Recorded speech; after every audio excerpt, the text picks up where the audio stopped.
So எல்லாருமே கேட்கலாம், எதுக்கு இந்த மாதிரி வீடியோஸ் போட்டுக்கிட்டு, what is the use of it அப்படின்னு கேட்கலாம்.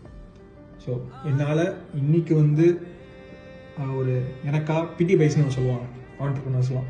ஸோ அவங்களுக்கு தெரிஞ்சவங்க வந்து இவங்க ஒரு கம்பெனி ஆரம்பிச்சங்கிறதுக்காக வாங்குவாங்க. அதே மாதிரி பிடி பேஸில் எனக்கான வியூஸ் வந்துக்கிட்டே இருக்கும். ரெகுலர் என் ஃப்ரெண்ட்ஸ் பார்ப்பாங்க, அது இல்லாமல் ஒரு கொஞ்சம் பேர் பார்ப்பாங்க.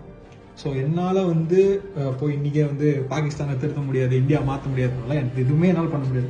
என்னால் என்ன பண்ண முடியும்னா, என்னை சுற்றி இருக்க ஒரு 10 பேரோ இல்லை என்ன பார்க்குற ஒரு 10-20 பேர், அது ஒரு டெய்லி எனக்கு ஒரு ஆவரேஜாக ஒரு 100 வியூஸ் வந்துச்சுங்க, அவங்களுக்கு என்னால் ஒரு வேல்யூ ப்ரொவைட் பண்ண முடியும். இந்த வீடியோ பார்க்குறதுனால அவங்க எனக்கு ஒரு 1 மினிட் தராங்க, நான் டெய்லியும் இந்த வீடியோ பார்க்குறது மூலிமா அவங்களோட லைஃப்ல வந்து அந்த 1 மினிட்கான வேல்யூ என்னால் ப்ரொவைட் பண்ண முடியும். அதுதான் பண்ணிகிட்ருக்கேன்னு நம்புகிறேன். And I love doing this. So இதே மாதிரி வீடியோஸ் பார்க்க லைக் பண்ணுங்கள், ஷேர்